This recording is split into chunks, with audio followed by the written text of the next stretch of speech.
It's the Daily Talk Show, episode 622. And we got Hamish Blake back in the studio. Back loosely touted to be on episode 500. Yeah, Here he is, just a cool 122 late. The thing about the show is we make promises, but promises aren't promises when we make them. Yeah, in podcast land. I'm right there with you guys. I mean, me and Andy on our show should basically be called Whims and Letdowns. The thrill of a short-term morale-boosting promise just sounds so fantastic. Exactly. But then our podcast is just full of me making things up I can't deliver. It's the return tour. If you decide, you just come back and fulfill all the promises or the whims that you made. We can't even keep track of them. Yeah. Occasionally we get listeners like writing and going, hey, didn't you guys say that by the end of the year you would put something in space? Yeah, we did. Obviously needed something, a cool sounding thing to wrap up that episode. Elon Musk, surely he's making a lot of promises that he's not delivering. Is he? That's his business model. Yeah. Wasn't that for 10 years for Tesla, the first 10 years of Tesla were oh God, I'm just about to put the final hubcap on. You're going to love it. He's digging holes. There is tunnels under LA, but I haven't heard anything more of it. It's happening out the back. Today, Ham, is Fat Fridays. It's where we celebrate the end of the week with our favourite food. Yeah, great. So we got 97 to organise. So what have you got, Seb? Well, today, Hamish, you'll be eating hot wings with ranch sauce, a prawn pad thai, a double cheeseburger, loaded fries, double glazed donuts. I hope I'm getting a kickback for this from Uber Eats. This is my Uber Eats ad. A strawberry shake to wash it down, and obviously a salad and a monster. He's onto it. Thank you. Harry, can you please get all the food? Are you joking? No, we went to... Well done. You literally fulfilled my Uber Eats ad So order. we did there we go. Yeah, thank you, Happy. I don't cover it. You've covered the branding on the camera. no, Great. Good. Okay, great. Do you think this would... Okay, so What's this? So there's the milkshake. We've got the monster. I don't know. You can have... smash whichever one. It's nice that you've got the monster. But I think if you watch the ad, it's because I go, and a salad. I go, I'm not a monster. Well, we spent 5 minutes analysing it. I thought it sounded crystal clear to me because I go, oh, and a salad. I'm not a monster. Because the monster was the most expensive bit. We got this at 7-Eleven. That was $14. Why would I get a monster? I actually got some. Look at the loaded fries. Okay. I'm just getting out everything so we can. Oh, this is insane. No one likes hearing people eat on radio. But do you know how hard it is to get a pad thai at 11:30? I mean, this studio is literally opposite one of Melbourne's best Thai restaurants. It doesn't open until 11:30, and we couldn't have that risk of it not coming. So look at that. This is the double. I don't know. I think that's the salad. This is awesome. This is a salad because it looks like a lot of fried chicken. Yeah. And so we've got the next 30 minutes for you to eat every bit of food here. Yeah. I'm down with this, although I just had a bit of that chicken. It's a little bit cold. It's really hard to dial in time. And I'm not even going, you guys. What I've realised, what it just reminded me of is I've got a thing about, and I'm not having you go here at the quality of the food either, but at low quality fried chicken does something to my guts. Really? And I get crazy food poisoning. Even if everyone eats the same stuff, the times I've had horrific food poisoning, it's been like a bad nug or a bad chicken burger. High-end stuff, you're fine. I've just realised we don't get people to sign before they eat. We do Fat Fridays every Friday. And what if someone got sick from something we'd put together? We don't even get release forms. Did you ever think about that during a radio? It's the internet. You can't. This is the Wild West. Do whatever you want. You just broadcast on the dark web and you can poison people. Limited audience of drug dealers on the dark web watching our show. So Assassins and drug dealers love Fat Friday. Yeah. There's a lot coming from Russia watching our show. Here's the thing. I mean, this could come back to bite me, but the blue shorts. Blue shorts as I eat loaded fries could drop on my blue school uniform shorts. But we did this thing once on the radio show where we wanted to eat the board at Maccas because growing up it was like a thing. It was talked about, can you eat the whole board? Yeah. And we're like, yeah, should we do it? And we decided together, me and Annie, like one episode, we'd just eat the board at Maccas, do the show from McDonald's, we're going to eat the board. Then it became a huge argument because when we were at high school, that was like 99, there was a much smaller menu. Yeah. When it was much more possible to eat the board. Since then, it's like you got the Angus stuff. You've got wraps. All the wraps, all the salads, like the dessert menu's tripled in size. This is spicy too, by the way. You happy with those spicy wings? Yeah, well, he said good, spicy. Yeah, no, it's good. Like it came down to choosing an argument erupted over what we decided like classic and original. That was the definition. So we're not going to do Angus. Okay. We're not going to What do about create a your double tastes. cheeseburger? That is classic. Double cheeseburger was on the Triple classic. cheeseburger? Not original. Pounder? No, that's Quarter pounder, off. yeah, for A sure. pounder. Oh, a pounder. It's no, not no, a- no. you get it. That's four. a- These are all ones you can invent. That's create Sure. your taste. Okay, yeah. You're rookie.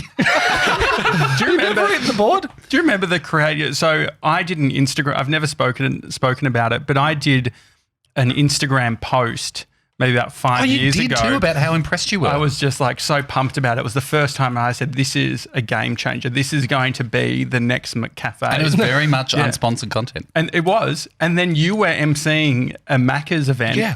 And you sent me a photo of their head of marketing was doing a big keynote and was They're like, like, this look- is what people are saying. It's taken off. Like, here's a random selection of messages. And I was like, oh, has it really taken off? In my head, I was going, oh, that's interesting. That's how, because, my mate Josh, he was even writing about it. And literally, it was Josh's Instagram post about that because that was kind of the only one that had made it up at that stage. Yeah. Because I don't think the average McDonald's customer is like Creating racing Yeah. like you are to go, I would like to spread the word here about a great marketing idea. And this is an excellent step up for the corporation. Yeah. I mean, it was the They're basically just first going, and only time you had it, right? That one time? No, I did or- a few times, but I did the same thing with Domino's. The guy Don, who's like the CEO of Domino's, Doninos. he's got a. It should be, but no, He's charismatic. yeah, he's very a character. charismatic, Yeah. and he's always on Instagram. I think the Auntie Donna boys are good friends with him because I think they did a thing on their podcast about, I think they went to the Domino's head office. I think they were to Really? Domino's for an episode, yeah.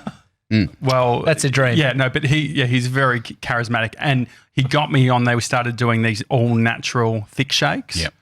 And so I just got obsessed for a long time. So I am someone who leans into brand evagelism when I'm not getting paid. What's I your- really appreciate it. So what I was going to say with Maccas was the eve of eating the board, we have this argument over the chicken and cheese. So the McChicken's in, Yeah. chicken and cheese, no worries. Like chicken and cheese, was controversial because we're like, well, that is a newish burger. I don't remember the chicken and cheese growing up. Is it I a don't McChicken? either. It's a McChicken with cheese. Never So- heard of it. Okay. So me and Andy are dividing up the board. Who's going to do what? Like, Andy, you're going to do Big Mac. I'll do a quarter pounder. Right. I'll do the McFeast. Andy, you're on double cheeseburger. And we're kind of like selecting what half of the board would do. I'm going, let's do the chicken and cheese. And he's like, no, you're crazy. We've got too many burgers. We're not going to get through them. That's not classic and original. I'm like, I love chicken and cheeses. We're going to do it. One of the producers went off to buy one, was like, oh, this will be a good idea. We're talking about like 4:15, show ends at 6:00. They go off and buy one. They get stuck in traffic. They come back. It's like an hour later that I get this chicken and cheese. And we'd stopped talking about it, but then we're like, all right, last few minutes of the show, Andy, we got a chicken and cheese. I'm going to taste it and tell you if it's classic, original, whatever. Just bit into it. And again, I'm not having a go at Maccas here, but as it was freezing cold and my mouth just went, uh-oh. That's the thing that like cold, like fried chicken does something to me that doesn't do to other people because other people were eating the Maccas they got from that store. So is it in your head? I don't know what it is. It's like it carries a key within it that unlocks some sort of bacteria in my gut. Yeah. That night, I just vomited for 6 hours. I had to call off eating the board. Was just violently ill. Had to postpone it to the Monday. I mean, it just got me at the last. And for a second, when I ate that chicken, I was like, uh-oh, that's my kryptonite. Freezing cold chicken is my kryptonite. But I know someone that says that tuna in a can gives them cold sores, and there's something in it that gives them a cold sore. It sounds crazy, but I understand knowing. I can't describe it any better than a key in a lock because everyone else eats it often when this happens. Yeah. And like I got food poisoning one time at LAX and we were flying I home. know. Like when I was, years and years ago, I was like 23. And I could just feel it. And it was from a bad bunch of nachos, chicken nachos. Oh no! And Because you don't even need to add the protein to nachos. You don't. Yeah. Just Like chips that- is enough. yeah. What's your diet nowadays? I mean, you're looking lean. Your thank you very setup's much. great. Setup's great. But I don't know if this was recorded or not, but before we set up, I realised this morning I took my son to school and I'm in shorts and white tube socks and sneakers and a jumper. And that's kind of the school uniform for my son's primary school. So, and I taught him down ball this morning too. Okay. So we found a tennis ball and we were like, oh, we got 10 minutes before school starts. I said, do you know what down ball is? And he's like, no, he's just started prep. So this is all fresh. And I showed him down ball and I don't even know down ball. Is that poison ball? no, well, you hit it against the wall and you tap with your hand. Oh, that's called Foursquare. No. That's called down ball, Josh. It's tennis without a bat and you use your hand. I'm so sorry you had a sheltered upbringing. But Two square if there's two squares. This is an unsquared game. You just need a wall. Okay. A wall and a ball. But it's called down ball. There's no mention of the wall in the name. Okay. Well, you hitting the ball down into the ground, it bounces up, and the wall's there to rebound the ball. You don't mention It's squash. It's basically squash without It's a not racket. squash. No, it's down ball. You don't mention the ground. You don't mention your hand. You don't mention the sky, the breathable atmosphere. There's a whole bunch of things that are present that you don't mention. Okay, but you sure. just mention The ball going down. ball going and down. goes That's what back. it's called. It's Okay. called down ball. And so did you play it just with Sonny then? Yeah, well, I mean, I was playing before school, and he was right into it. And then I realized we're in the year 6 area. I don't know. He's in prep. We're in the year 6 area. But there was a big kid there, 6'4". And I think they were giving me a bit of stink eye, but I had the feel of being the biggest year 6, so I was allowed to be in there. Mate, year 6s felt huge when you were prep or grade 1. Year 4s, the other night we had the welcome barbecue for the primary school. We're all at the barbecue, kids going crazy because for a lot of them it was the first time they've had lemonade or whatever, and it's late. And so Sonny's they're all wrestling around on the playground. He bumps into one of his friends, and she's got a brother in year 4. She thought Sonny pushed her or whatever. He comes over, he sees it, and he goes, "You pushed my sister." He's like terrified. He's like, No, I don't know what's going on. And then he stamped on Sonny's foot, and he was like, if you push my sister, I'm gonna get you. Sonny's freaking out, coming to me and I remember it's when you're in prep, if a year 4 says I'm going to get you, that's like a bikie saying I'm going to get you. They're holding a shiv. You're like, I might have to move schools. We got to the welcome barbecue, called it off, sorted it out. What did you do? Because I feel like I'd be the Slipped kind him of a dad. 50, here you go. Yeah, I'd be the kind of dad. I hired some year 6s to beat him up. No, I just said you got to explain it to him, mate. I didn't want to step in. I mean, that's the moment where you go, do I step in here and go, don't worry, we'll go and sort this out with him. But you just step back because basically you want to tell, you can't, but you spend the whole time wanting to tell your son, mate. Literally, I remember 3 things from the 7 years I was at primary school. So none of this matters. Nothing matters. This won't be one of them was down ball. Yeah. One of them was the rules of a game called down ball, which is against the wall. Yeah. But I was like, so you always want to say to him, "Oh mate, no one cares. No one. There's nothing that's happening will ever be remembered." But you have to be like, I understand it's big for you now. Yeah. Just go and chat to him. You'll sort it out. And they were able to sort it out. Being a parent's super triggering. Yesterday, I rocked up to daycare and Katie, the teacher, said, "Oh, Tommy, can I have a word to you?" And automatically my heart's going, "Don't you?" It's because I got told off a lot. Oh, right. And then she said, so you went, there'd be 2 schools of thought here. One is your little boy has done something wrong, or he's gifted. Exactly. Well, you can be the judge. Yeah. She said, "Can you please have a word at home with Bodhi to tell him that pissing on the ground and laughing it's not okay." So he's there and he got all the other kids, he's pissing onto the floor and laughing about it. Yeah. Inside. Well, they're mini. I mean, I'm going to say, I don't want to be harsh, you're not gifted. Unless he's teaching them fluid dynamics or something. He had the kids laughing, mate. It's what you do for a living. That's true, actually. Maybe gifted. Maybe. He's learned early. Go for cheap laughs. But it is. I felt like at that moment, triggered, but then I was like, no, that's not okay. You can't piss on the floor. Yeah. You can piss in the garden, but not on the... Well, there is a weird amount of public pissing at daycare and stuff. And kinders and stuff now, I was surprised when I remember walking and all the toilets are mini toilets, but they're very open. It's like a prison cell. Really? There's no cubicles. Yeah. One of the daycares that we were using is it is a prison cell. You are just pissing in an open toilet with no walls around it. Yeah, it's a good skill because I struggle at the trough. And in prison conditions. Teaching kids this is what it's like in jail, so you might as well get used to doing his shit now with everyone watching. I think that's a really good skill. Yeah. Even doing sort of the squatting toilets or whatever, the wet toilets in Southeast Asia. Yeah. I've fucked that so many times. I walked once when I was wearing socks and it was nightmare. Actually, yeah. I feel I've never been able to nail it. Do you have to take your pants all the way off? Yeah, so you're meant to ideally you take your clothes because off. I cannot get the angle right. Maybe my body doesn't fold up right. Where if I have put my pants around my feet, when we've been traveling and stuff, when you have to go to a squat toilet, you put your pants around your feet. I squat down, my ass is right above my pants. I haven't done anything. I haven't created any clearance or leverage.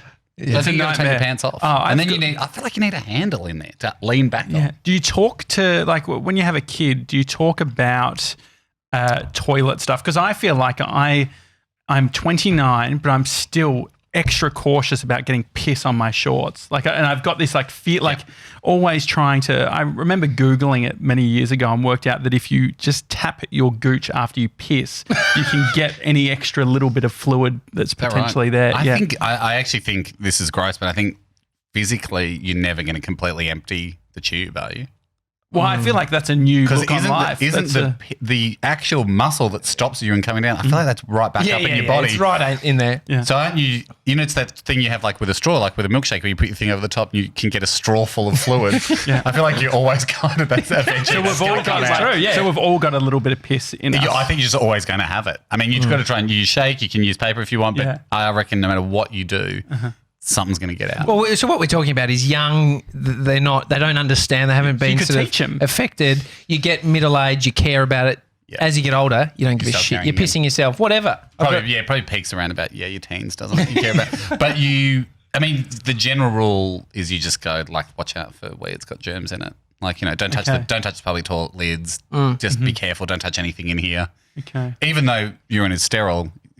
That's the part of, you have that parent thing where you're like, I could teach him a fun fact here. This will confuse it. Wee's dirty. Don't touch it. Just don't get it on you. When you go to a toilet and there's the option of cubicles or going to the trough, are you always, I wish I had the confidence to always. Which guy are you? Yeah, where do you land? Do you know what? Honestly, I got no issue with the trough, but if I've just been busy and I need a bit of quiet time, I'll take a cubicle. Yeah. I'll stand, but I'll just be like, just want to be alone for a bit. I came in here for a break. Usually you go into the toilet for a bit of a break, a bit of a timeout. And so if I just feel like it's a bit of a hectic day, I'll take a cubicle just for a wee. And I know people can hear me just weeing in the cubicle. And that's fine. And they'll judge me. And you can do it. You're allowed to. That's what toilets are. I don't know why there's this thing about, don't go to the cubicle to wee. That's what we do at home all the time. That's how I wee at home. I'm a sit-downer. To wee, I can't be bothered. I just want that. I found rest. I said if I go for a wee during the night now, I'm getting old and my back hurts and my knees hurt. And I was like, I'll sit. It's good. I'll sit at night. Because you can have a micro sleep while pissing. Yeah, it just feels a lot more relaxing. Also, you don't have to even turn the lights on necessarily. Exactly. You know what's true. Going actually, on. that's your guaranteed accuracy. We were having a meeting with our accountant, the first one, Josh, not a couple of days ago, but we were all busting and I found myself at the urinal with the accountant. And it's just it's where you can't just, being silent is a bit weird. And as much as I don't get weird in silence much, I was like, we continued our conversation. Okay, that's good. And so when are we going to get to the stage where we just have a boardroom table with 3 toilets around it? We can all shit and piss and chat in total comfort. That's daycare. That's what they're teaching them. Yeah. Next step is a table. What have you learnt as a parent that you've had to relearn? What does Sunny care about, or that you didn't realise was a thing? Good question. Just general levels of interest. Going back to what we were talking about before about going, your impulse is for everything to go, oh, mate, who cares about this? No one cares. Realistically, whatever this issue is in the playground, this will register nothing in your long-term memory. Although you do know that you remember some weird stuff when you're a kid. Yeah. So you know that the danger is that you're going to brush everything away and you don't want to grow up going, Mum and Dad don't understand the things that are important to me. So you always, the thing that I'm always doing is just trying to go, is this, how can I go, I totally understand this is important to you now, but at the same time be sweeping it away as fast as I can. So that's the skill I reckon I'm probably working on the most. Do you have to be a good cop, bad cop? Do you say, okay, Zoe, can you play this? I'm going to play this. I like playing. It's fun to play. I'm sure you're the same with Bodhi. It's fun to get back into that world of being at playgrounds and playing and play down ball and just having a tennis ball suddenly is you're back to going, this is a great half an hour if we just got a tennis ball. Let's throw it around and find stuff to do with it. Our neighbour bought Bodhi a blower for his 3rd birthday. A leaf blower. Annoying, but also so cute because it's half the size of him. He's just blowing leaves. Yeah, everyone. I don't have a Roomba. I feel like you would have a Roomba, Josh. No, we've got a Dyson. Roomba's just Does that have a wall? Is that got a wall involved or? What do you mean? Down ball. Do you clip it on the wall? Well, I've discovered something way better than a Roomba, which is So hang on, a Roomba is a vacuum. They're the robot vacuums that go around your house and they map the house. Did you think it was a ball game? I was joking that it could have been a ball game. Oh. It sounded like a vacuum. Well, it derailed things. Yeah, well, it was worth the risk. It was worth a shot. Look, I'm going to have a bite of my hot wing. If you've got a 5-year-old that it gets obsessed with a dustbuster, like Sonny does, that's a Roomba. That is a good Roomba because I'm like, here's the dustbuster. Find that, like find it, hunt, find whatever you can. And then for like 10 minutes, it will just be like looking under couches and trying to vacuum everything up. It's amazing. I've got a free cleaner. But the Roomba also doesn't dirty. Whereas a kid will He's walking shit around on with the he's walking around with sneakers and he's pissing on the floor. Making everyone laugh. But they actually smear, those Roombas can smear shit that's as well. that's that's the the whole thing. That's true. Actually, I take it back. You're not the kind of guy that would have a Roomba. You're the kind of guy that would have a few issues with the Roomba. And have assessed it deeply and decided against it. You're waiting for Roomba Mark 12. But also bigger spaces, I think, could be Yeah. could be good. I mean, the reason why you're here is obviously to promote your podcast, Big time. Hamish and Handy. The Hamish and Andy Show. Yeah.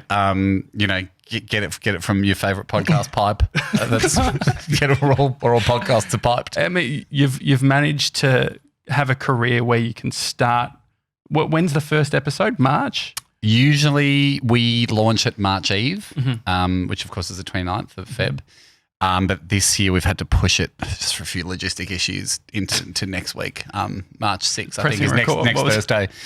Yeah, I don't want to bore everyone with it, but a few budgetary issues. just getting all our ducks in a row. So, a bit of a later start this year, but traditionally March Eve is when we celebrate the return of the podcast. What do you do in the meantime? I think for a lot of people, you get to see, you do the podcast, you see you on Lego Masters, all this sort of stuff. What's like that time in between for you? Well, I mean, it's like podcasting. You guys, we're hot on your heels. I mean, you do it daily. Yeah. We're pretty close to. We sort of do it weekly, 40 weeks a year. So very close in that sense. You barely get time to breathe. You get home, take your shoes off, stretch a bit, wash your socks, get back. Straight back on the bike. In between those 40 days a year that we're busy podcasting. I'm personally, my mantra. I mean, I much prefer a project that kind of is like intense for a month or two and then nothing. Like my goal in life, especially at this time while I've got young kids, is to not be busy. Like I think when people are like, yeah, man, I'm keeping busy, just trying to stay busy, I'm like, that sounds like the worst idea in the world to me. I'm very anti-busy. So my goal is actually to try and do the least amount of work for the most amount of reward. I think you hear a lot of people say, I mean, Jules Lundy saying, what he wants in the future, that zero, like doing nothing. What's your mind doing? Because you have come from when you were super, super busy. I mean, when you're trying to create the career that you want and there is a busyness to that. What is the mind saying when you do have the time to not be busy? I mean, I think it probably just comes a bit with age, but it's more just about enjoying the present. It's about being present, and having kids definitely changed the game a bit for me in that. We're like, if today I'm in the backyard and we're feeding a broken doll a stick, and if I'm doing that with my 2-year-old, like I love that. Like that's a very happy, rewarding day for me. Whereas I suppose that, like our careers were pretty intense in our 20s. We would pedal super hard and I guess the idea was like the reward was delayed. Like it was really fun doing it. We loved doing it. We didn't have other things we felt like we were giving up to do it. And we made that decision and you wouldn't change it. But you were also like, oh, well, you're putting in the work now for some sort of delayed reward. But for me, the goal is to not fall into that trap of kind of going, oh, I'll have fun later on when I'm finished working. To go, I know in my heart that I'll get to 70 and go, I'll give anything to be 38 again. Everyone would. So I do try and live a lot in that sort of mindset of just going, this is like I've got right now what I know I will give anything for in the future, which is like an afternoon with a 2-year-old. Yeah. Sevs, you were just looking at last episode that we did with Haim, episode 100. Something you said in that. God. Have you got the audio or just? It's only been 5:22 since I've been. Yeah. But can you just play a little bit of that? Yeah, sure. And then we'll talk about it. It might be the thing that you needed to do 630 episodes of before the penny dropped and the light went on and suddenly something became so obvious to you that you couldn't believe you didn't think of it 630 shows earlier.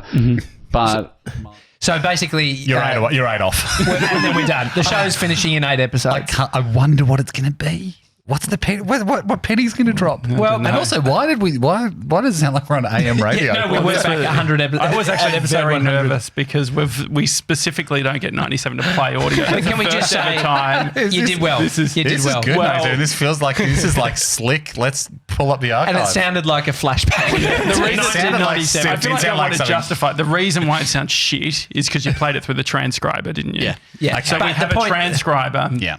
That I'm not logs all the... Exactly. And so It that's did sound like it was us live from the Berlin Olympics. But I've thought about that a lot. It's like the thing we're doing right now might not be the thing we do in the future, and it might not, but it will get us there. That's it. And so for you, the Hamish Andy Show, where you're at now, what is that thinking? Looking back on your career, how does that sit? What do you think about? I feel extremely lucky to have done all the stuff we've done and to still have the things we've got yet to come in the future.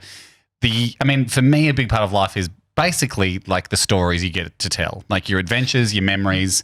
I kind of think that's all that's going to count in the end is like what sort of adventure you were able to go on and what sort of fun were you able to have with the people you love and care about, and what were you able to learn and what were hopefully you're able to teach your kids and pass on to them. So I'm extremely lucky because I think that world, especially through the radio show days, gave us a huge scope to sort of meet fascinating people and go to fascinating places and face good, useful pressures. Like the pressures at the time we thought were huge, and we could, battle them and still have fun and stick together and maintain our friendship and all that sort of stuff. So I think we learned. I'm really grateful that we were in that sort of hectic environment, and that's what it is for me. That's the legacy. The legacy we got to have that much fun, and it's kind of like when you talk to 18-year-olds and you go, they're full of all these ideas about what they want to do when they grow up and stuff, and you're like, guys, you don't understand that all the stories you make in like the next 5 years, like the hijinks you get up to, that's going to be like 80% of your stories for the rest of your life. Yeah, true. Because when you're 38, we're all still talking about stuff we did when we were 22. This is what I'm saying to you. Happy Harry, I feel like I also project myself onto him because you're 18. Yep. What are you thinking about right now from a stories perspective? Like, do you feel like you're at the beginning of something? Yes, but then I've also got some projects that I've done in the past that I want to continue. Mm-hmm. And that's what I'm struggling with, is working out when to end something, if you know what I mean, like how stop beating the dead horse in a way. 630 eps is usually a good ballpark. I mean, if it feels like a dead horse, stop beating it. If it feels like a live horse, don't beat it either. But I mean, there's a difference between putting, I got given some good advice too, which is sometimes we go, I've got to stop everything. Like I've got to quit my job, like move away to like focus on this thing that I'm trying to do.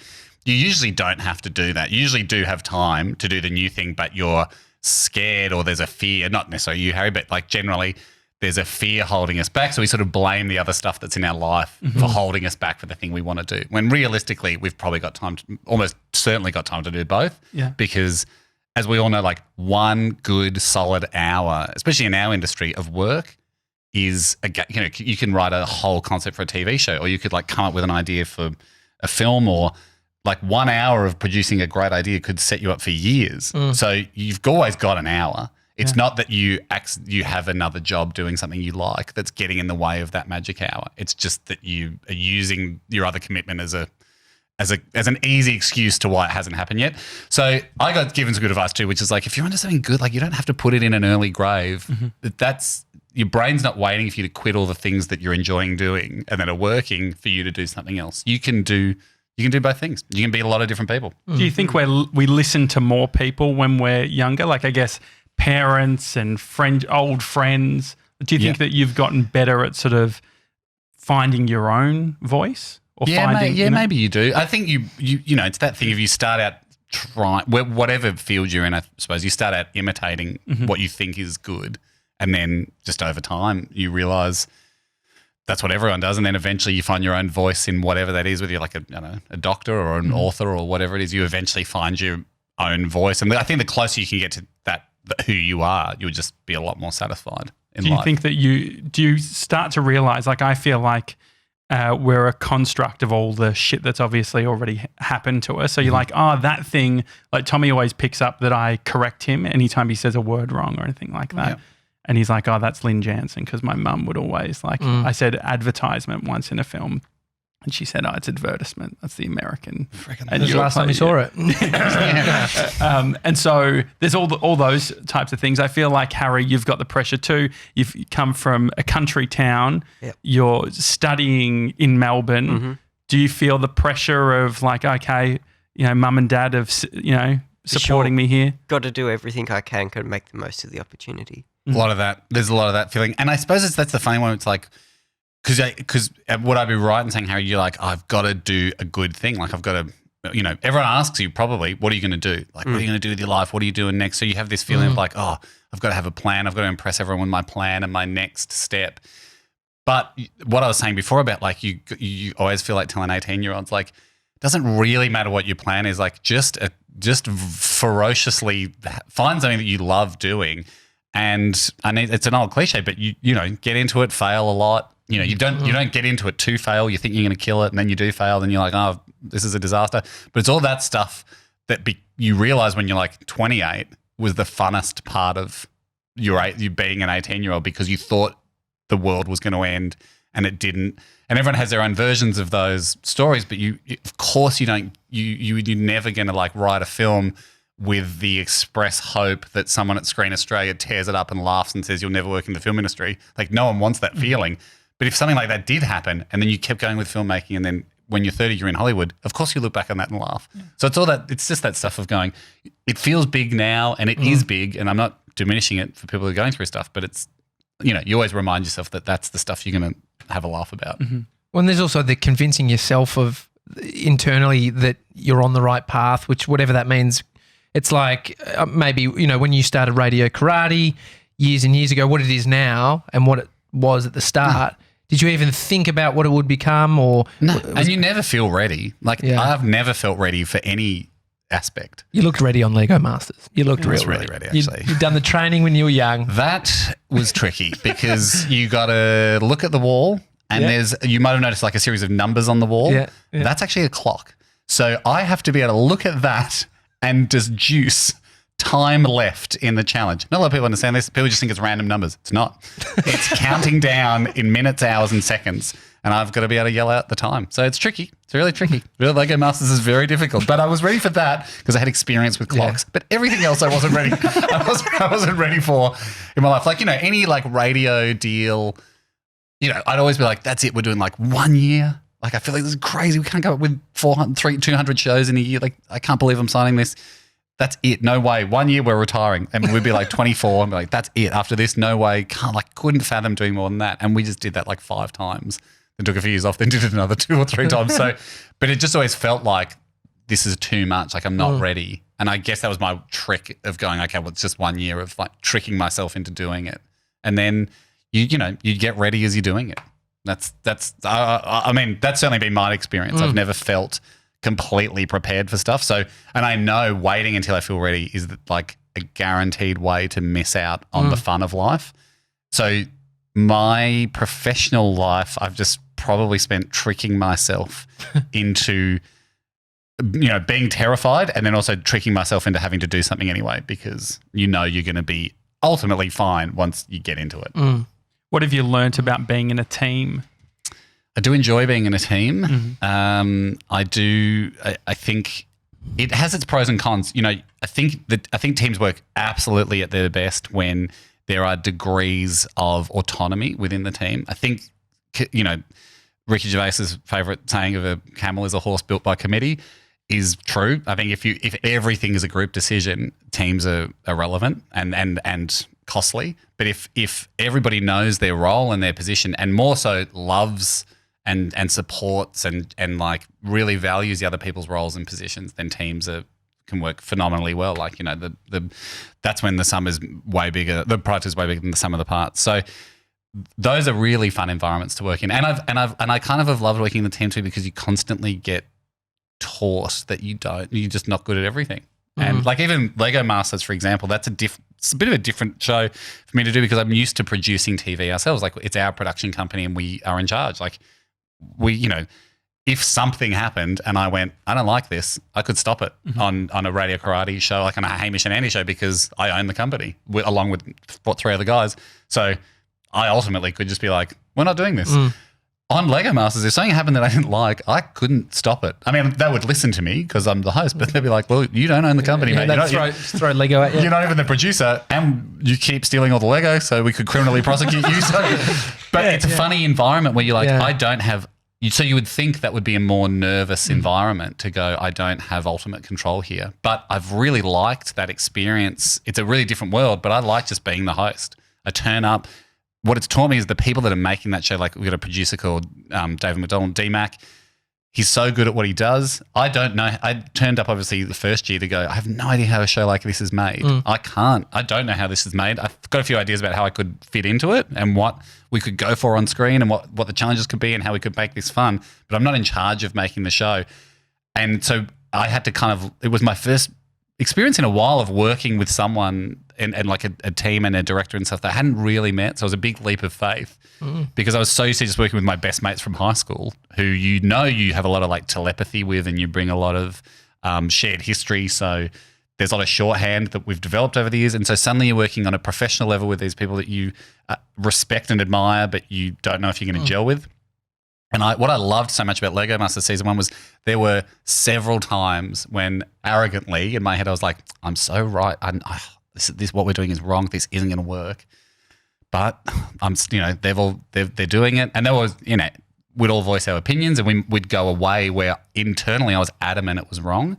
And I reckon at least 6 or 7 or 8 big times during the show, that definitely turned out to be right. And if we'd done the thing that I was sitting there going, I know what I'm doing, we're not doing it right, it would have been a disaster. It would have been terrible because I'm just looking at it through my prism. So I really loved that experience as a reminder of going, that's the point of teams. Like if you're left to your own devices, of course you're going to try and auteur it and that there's a great time to be an auteur. But in making a show like that, I would have made a lot of – if it was completely left up to me, which I don't know how that would work, but if I was just like the guys, whatever I say we're doing on the show, we would have had bad episodes and we would have had it would have been a shittier show. So I loved, that was one of my favorite things about doing Lego, coming out the back going, I loved the experience of going, I was super duper wrong a lot of the time. And I'm lucky to work with a team who were really gentle about the fact that I wasn't on the right page. And then sometimes I was on the right page and I would throw some ideas in and then they would become part of the show and we were better for it. But my hero wasn't 100%. And if you were left up to your own devices, you'd just be doing 100% what you want to do. So I loved coming out of that going, I feel like the good things I had to offer for the show were incorporated and some of my less well thought out or not appropriate ideas were gently handled and we went in a different direction. And now in hindsight, I realize that was definitely the right direction to go in. And so when do you listen to your internal voice? I think you got to listen to it all the time because that's what you bring to the table. Otherwise, I'm just a guy that says words. I was going to say off an auto cue, but we don't have one. So I'm not even that. I can't use an auto cue.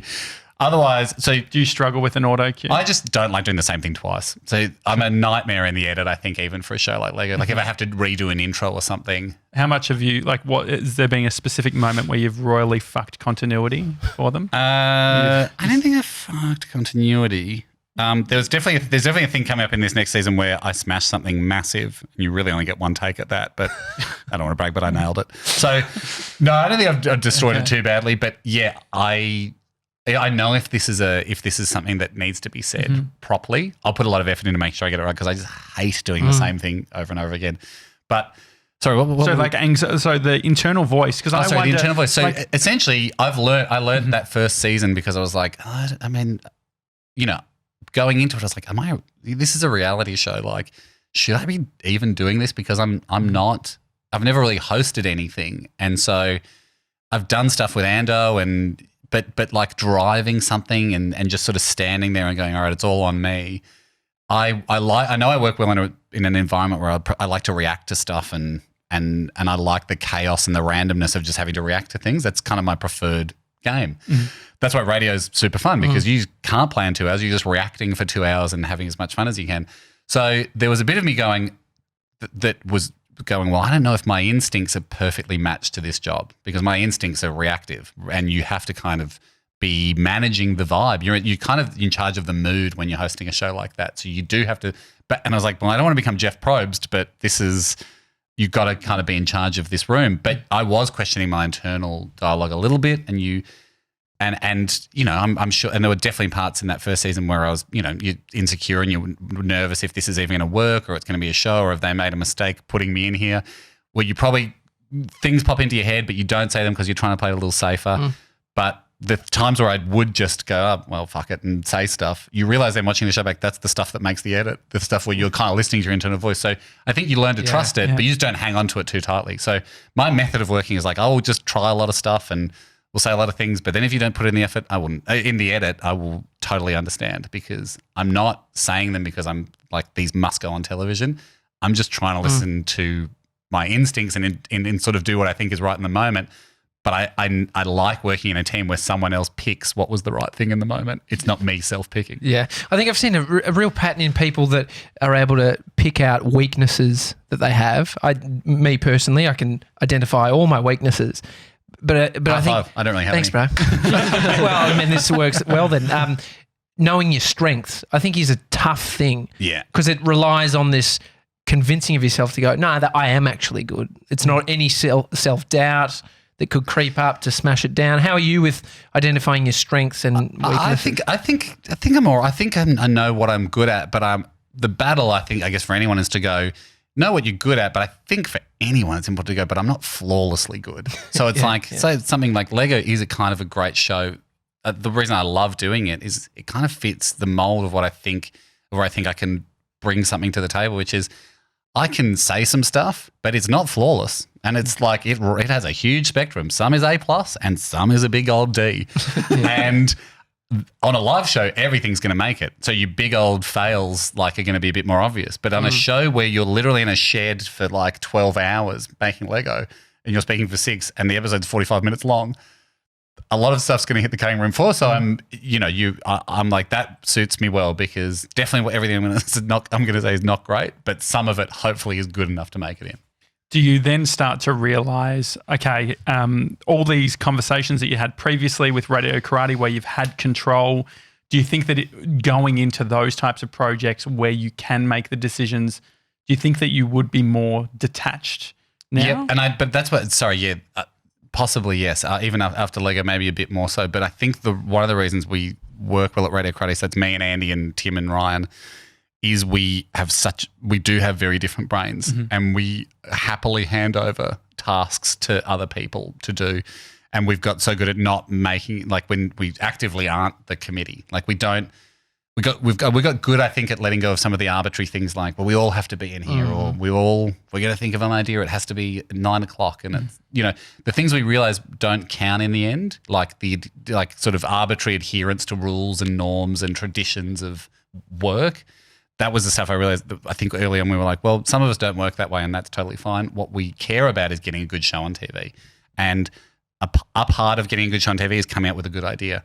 Another part is then recognizing the good ideas out of the shit ones. Another part is then when you've got the good idea, all the massive amount of work and preparation it will take to give it a chance to be filmed. Another part is when it is being filmed, did you execute it well? Another part is after it's been executed well, can you edit it properly? And the other part is once you've edited it properly, can you smooth it out and do all that stuff? So we all know the parts and we all know we're definitely not masters of every part.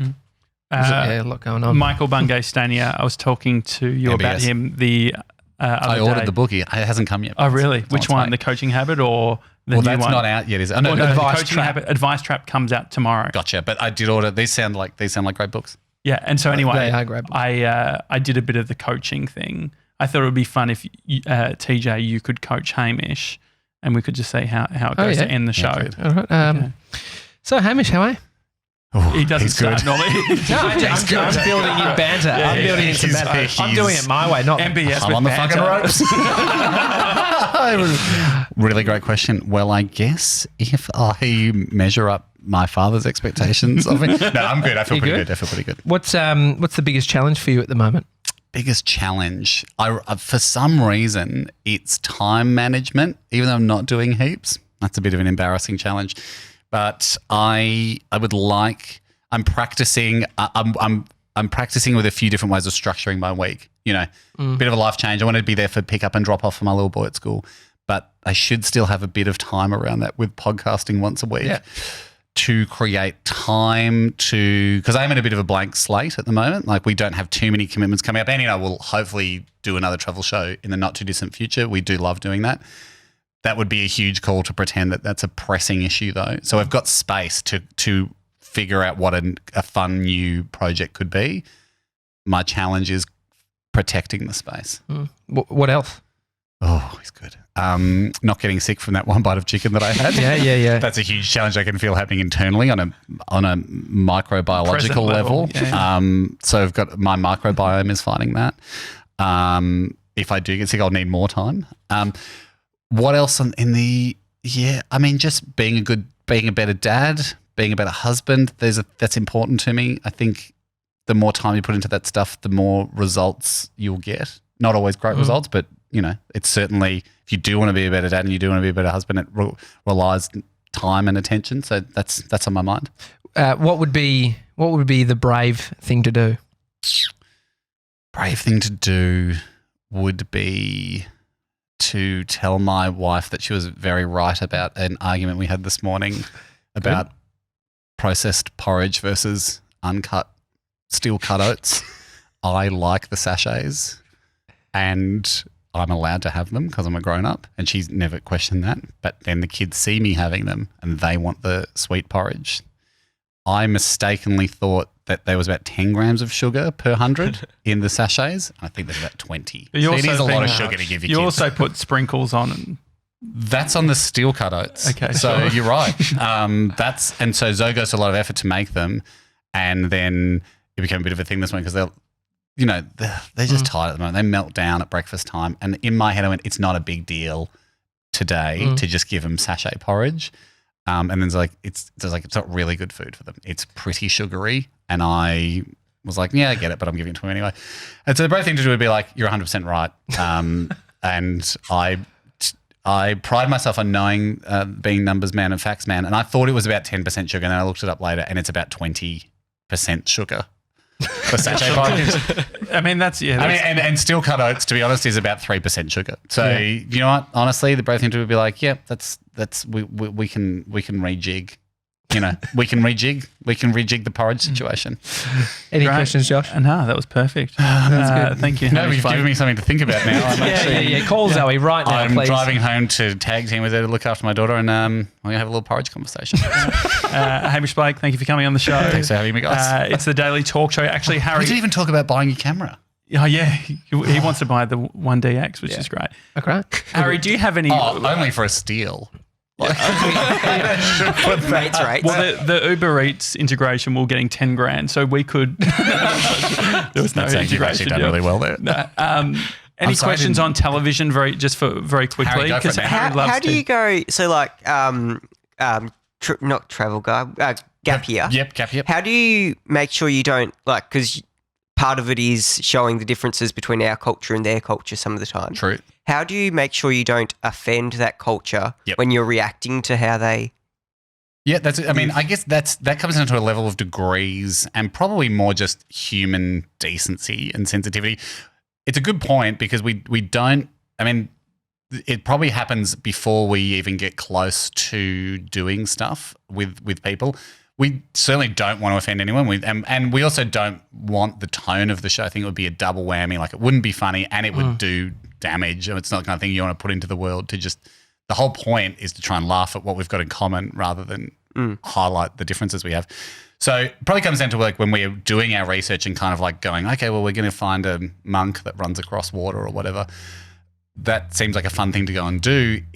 We needed to sort of tick two boxes. The best stuff that we're looking for is like, is this sort of a unique thing that we haven't heard of before that makes us laugh and we would genuinely want to go and do this? Like we are getting... Like tying weights to your dick or something? Yeah, to be like, let's do this. Like if I can't believe they do this. Like what a great story. Let's go and let's meet this guy that ties weights to his dick and balls, just to be clear. So it's like right around the base. Reinforced. So it's actually really technically, I mean, definitely you can feel it on your dick and balls, but it's like the base of your abdomen. So...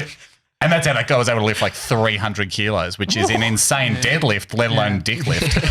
So something like that, that's a great example because you're like, okay, it involves dicks. It's going to be weird. People are going to be like, what is this? Like, what is this thing? But we know we want to go there and go like, we get this is serious. This is important to you. Like you wouldn't put the practice in to do this.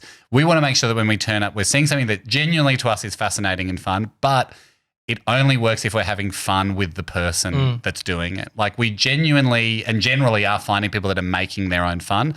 Like that sport is not for everyone, but the guys that do it, and it is just guys, the guys that do it, it's fun for them. And it's like, and I think that's what draws us to us. We're like, we want to go and find out, like we have a lot of stuff that we think is fun. We want to go and find stuff that these guys are going, this is fun for us. And it's their down ball. And understand why it's fun for them is their down ball. So just very foreign to Josh. Well, they're doing the work for you. Like the guy with the cat that came and found you. What was it? It's like a what's the name of that bloody animal? The Wolverine. The Wolverine that came and found, like that dude. You're right. You don't need to do anything. He'll do all the work for you. America's a different story because they're just like born to be on television. But you're right. In a sense, they are doing all the work for us because generally we meet someone at the end of a long, like 5, 10, 20 years of investing their time into a passion that to the average person in Australia will take a second to get their head around, like, you know, having Wolverines and training them for avalanche rescue. Like that's his passion. It's not my passion. That would be weird if it was my passion and I'd never met a Wolverine. But I can understand it because we love seeing people passionate about stuff. And I think Anna and I just enjoy immediately jumping into people's worlds and sharing the passion. Like that's what makes us happy and that's what gives us fun doing it. And we hope, and I think that there's an antidote against feeling like we're exploiting people because we're not. Our genuine goal is to celebrate with them that this is fun. Like we love fun. Our names are Hamish and Annie. We love having fun. You've got something that you clearly have fun with. Let's all have fun together with this thing that you have. Love it. It's entering into the fun, right? It's completely entering into the fun. Like we want to be on the ride with someone, not watching them on a ride going, what a weird ride. Yeah. Great question, Harry. Really good question, Harry. And so hopefully it is something we think about. And for those reasons, A, we wouldn't have any fun doing it anyway. And B, you don't want to put stuff into the world that, you know, we don't want to divide people. Like the whole fun of this is like we are sure that everywhere we go in the world, you will find people that are having fun. I'm sure we could go to North Korea and find people that are having less of a barrel of a laugh because there's not as much avenues to have a barrel laugh, but people that just like us want to have fun. Yeah. And that's kind of what we love about it. It's a Daily Talk Show. Hi at thedailytalkshow.com. If you want to send us an email, if you want to subscribe on the podcast apps, that's also appreciated. Otherwise, see you tomorrow. See you guys.